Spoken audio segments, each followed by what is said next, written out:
Mesdames, Messieurs, bonjour. Très heureux de vous retrouver pour cette nouvelle émission Power Boost. Alors, dans cette émission, on va parler peut-être d'une solution qui permettra demain de créer de l'hydrogène à la ferme.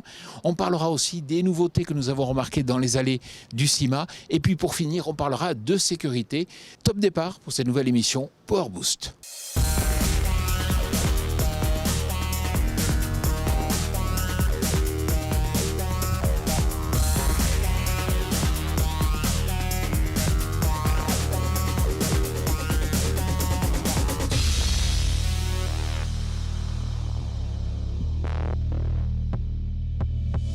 Alors les Power Boosters, qu'est-ce qu'il y a à grailler dans le Power Boost de cette semaine? Eh bien sortez vos régimes du camp car on n'a préparé que du lourd.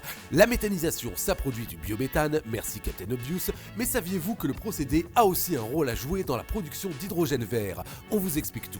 Ensuite, on retourne dans l'énorme magasin de friandises qu'est le CIMA 2022 pour vous faire découvrir des nouveautés du côté de Kubota et de Monosem, tout en prenant garde à la question qui tue, qui risque de tomber sur le thème de la sécurité en tracteur. Alors, on est prêt, attachez bien vos ceintures, détendez-vous et on est parti. On parle souvent de l'électrolyse de l'eau pour produire de l'hydrogène, mais peut-être demain ce sera la méthanisation qui sera une source d'hydrogène vert.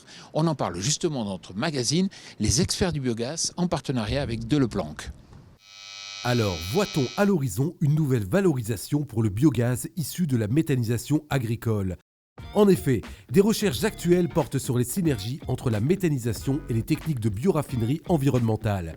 Objectif, produire de l'hydrogène vert, c'est-à-dire sans émission de CO2 fossile.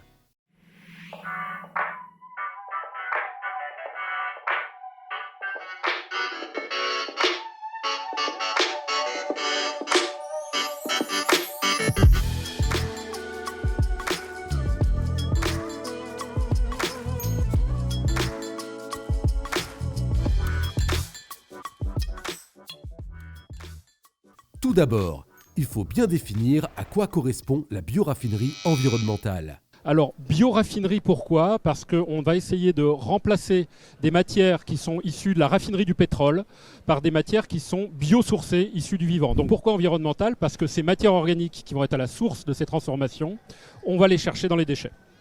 La bioraffinerie va donc exploiter les biodéchets au sens large pour les transformer en biomolécules d'intérêt, mais aussi en diverses énergies comme l'hydrogène. Mais pourquoi la méthanisation en serait-elle un complément idéal ? Alors la méthanisation, ça fait partie des procédés avec lesquels on peut coupler ces techniques de bioraffinerie environnementale. L'intérêt de la méthanisation, c'est qu'elle peut nous fournir de l'électricité et du gaz carbonique, du CO2, qui va nous servir pour produire ces molécules d'intérêt à partir des bactéries. Donc c'est un couplage presque idéal avec la méthanisation. On pourrait donc imaginer une économie circulaire vertueuse où l'hydrogène vert produit pourrait être disponible de façon locale à proximité des unités de méthanisation. Cet hydrogène pourrait même alimenter les prochaines générations de tracteurs, sachant qu'un constructeur a déjà dévoilé des moteurs ne consommant que de l'hydrogène. Après avoir exploré la piste de l'électrique sur batterie, nous avons des machines électriques sur batterie. Nous avons poussé les recherches au-delà de la pile à combustible sur le moteur à combustion interne. Le premier moteur à combustion interne, il a été construit en 1799 par Philippe Lebon, un Français. Et donc nous avons exploré les différentes pistes, nous avons exploré les freins à son développement. Et depuis 2 ans, nous avons réussi à mettre au point effectivement un moteur à combustion interne qui ne consomme que 100% d'hydrogène. Les premières machines embarquant ce moteur à hydrogène ne devraient pas arriver sur le marché avant fin 2023. Mais ces avancées pourraient positionner la méthanisation, dans un premier temps sur la ferme, comme acteur énergétique pour la mobilité de demain. Quant à nous, on se retrouve le mois prochain sur une autre thématique pour devenir un expert du biogaz. Je vous propose à présent de faire un retour sur le salon CIMA en découvrant quelques nouveautés que nous avons remarquées sur le stand Kubota. Salut Corentin. Bonjour Jean-Paul. Alors, je suis content de te voir parce qu'effectivement, il y avait quelques nouveautés sur votre stand et notamment ce nouveau tracteur série 5. Alors effectivement, on retrouve sur le stand Kubota de ce CIMA 2022 la toute nouvelle série M5002 Naro, donc tracteur spécialisé dédié aux exploitations viticoles et protection de vergers. Et donc sur cette nouvelle série M5002 Naro, on va retrouver 5 puissances de 73 à 115 chevaux avec 2 nouveaux modèles par rapport à la série précédente, le M5082 et le M5112, donc qui permet d'avoir plus de puissance aujourd'hui dans la gamme de tracteurs spécialisés. Alors Corentin, je te coupe parce que l'équation est toujours la même, c'est-à-dire comment arriver à mettre de plus en plus de choses qui dépolluent sous le capot en gardant de la visibilité. Alors effectivement, tout constructeur est aujourd'hui contraint d'intégrer vraiment l'ensemble des systèmes de dépollution. Donc chez Kubota, nous on a fait le choix d'intégrer l'ensemble de ces systèmes sous le capot pour vraiment un maximum de protection et tout en conservant vraiment une visibilité optimum sur l'avant du tracteur avec un capot plongeant et une bonne visibilité sur les côtés, principalement pour le travail en vigne. Alors sur les modèles Arceau, on retrouve 3 puissances de 73 à 105 chevaux et donc là l'intégration des systèmes de dépollution, comme je disais tout à l'heure, l'objectif c'était vraiment de garder la hauteur la plus basse possible, principalement pour le travail en verger, puisque sur la série Arceau, on va rechercher plutôt le travail en verger. On a également l'intégration du tableau de bord qui se fait dans le prolongement du capot, qui est toujours dans l'objectif de garder la hauteur la plus basse possible. Ouais, c'est vrai qu'il y a eu des progrès là. Oui, effectivement, c'est vraiment le tableau de bord, la colonne de direction également, où on a la colonne de direction qui est inclinable et qui est translatable également, toujours dans l'objectif d'avoir la hauteur la plus basse possible et une prise en main la plus confortable possible également. Tout dernier point, la disponibilité et le prix peut-être. Alors, ces tracteurs-là vont être disponibles dès le début d'année 2023. Et milieu d'année 2023, on va également avoir les ponts suspendus qui vont arriver, puisque c'est également une des nouveautés sur cette série M5002 Naro, sur les modèles cabine, où on retrouve la toute nouvelle suspension de cabine disponible du coup dès le milieu d'année 2023. Corentin, t'as oublié le prix. On va être autour suivant les modèles, suivant la configuration, entre 50 et 60 000 euros. Mais sur ce stand était aussi présenté le tout nouveau tracteur électrique de Kubota qui sera commercialisé dès l'année prochaine. C'est donc un tracteur électrique, donc une base de tracteur compact de la série B2 chez Kubota, donc qu'on a ajouté donc à la place du moteur thermique un pack batterie. Donc c'est un modèle de 26 chevaux, donc où on conserve toutes les fonctionnalités d'un tracteur compact, donc avec une transmission hydrostatique, une prise de force indépendante.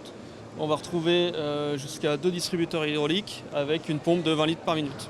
Alors tu sais qu'on parle beaucoup de tracteurs électriques depuis des années, d'autres constructeurs en ont sorti, on a l'impression que ça n'accélère pas.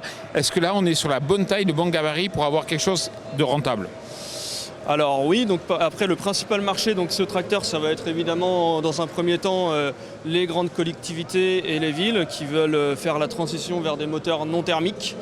Après, on a également un marché plus sur du secteur agricole, avec notamment par exemple des centres équestres, mais également des viticulteurs ou arboriculteurs pour, par exemple, transporter des caisses de raisins ou de pommes. Donc on va avoir jusqu'à 5 heures d'autonomie au transport ou 110 km. 3 heures avec une combinaison plateau de coupe et bac de ramassage. Concernant la recharge, donc on a possibilité de faire une recharge rapide où on va obtenir 80% de la charge en 1 heure. Donc, ce qui permet par exemple de recharger le temps de la pause déjeuner le midi. Et le coût, on est 30% plus cher ? Alors le coût, il n'est pas totalement défini, même si c'est un tracteur qui va être disponible sur le marché à partir du printemps 2023. Mais à un ordre d'idée, on va être au moins 2 fois le prix d'un tracteur du même gabarit et de la même puissance dans la gamme Kubota. Il y avait aussi du nouveau en matière de semis et en particulier sur le stand Monosem.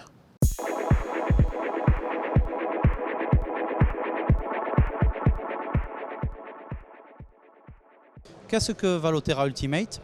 C'est un sémoir qui permet de maximiser l'émergence à toutes les vitesses, à basse, moyenne, haute vitesse, c'est-à-dire de 2 à 18 km/h. Pour autant, est-ce que Valotera Ultimate est juste la énième solution de semi-rapide ? La réponse, c'est clairement non. Pourquoi ? La vitesse pour la vitesse n'a de sens que si elle est maîtrisée. Notre bureau d'études est allé à la rencontre des contraintes de la vitesse et a décidé d'y apporter une réponse. Ces contraintes, elles sont au nombre de 3. Je peux vous les citer. Contrainte numéro 1, la capacité d'un semoir à maintenir la précision de semis à basse et haute vitesse. En d'autres mots, être aussi bon à 6, 8 qu'à 16 ou 18 km/h. Contrainte numéro 2, la capacité d'un semoir à gérer la polyvalence variétale. En d'autres mots, être capable de gérer petites et grosses graines. Et contrainte numéro 3, la capacité d'un semoir à débiter la bonne dose d'engrais à haute vitesse. En d'autres mots, il n'est pas forcément judicieux ou heureux d'investir dans une machine qui va à 18 km/h pour se retrouver limité à 11 km/h. Et donc, de cette analyse, nous avons développé 3 pépites technologiques, 3 innovations que je peux vous citer et que je peux vous expliquer par la suite. La première pépite technologique, c'est l'Active Seed Guidance, qui est un convoyeur à graines, qui va permettre de transporter la graine de haut en bas selon un concept de gravité zéro, en évitant tout risque de rétro-roulage et donc qui permet d'optimiser l'émergence. Ça, c'est la pépite numéro 1. Innovation numéro 2, c'est notre dispositif Smart Access. Smart Access qui va permettre de relever l'élément et d'interchanger notre goulotte de transport de graines avec notre convoyeur à brosse, de sorte à maximiser la polyvalence. Et ceci est effectué en moins de 2 minutes par an. On offre donc la polyvalence pour 2 minutes par an. Contrainte numéro 3, innovation numéro 3, c'est notre dispositif FertiSmart qui permet de débiter jusqu'à 450 kg d'hectare à 15 km/h sur un semoir 8 rangs avec un terrain 75 cm. Et sur le stand de la MSA au CIMA, le mot d'ordre était de boucler la ceinture dans les tracteurs et c'est justement le thème de notre question qui tue de la semaine.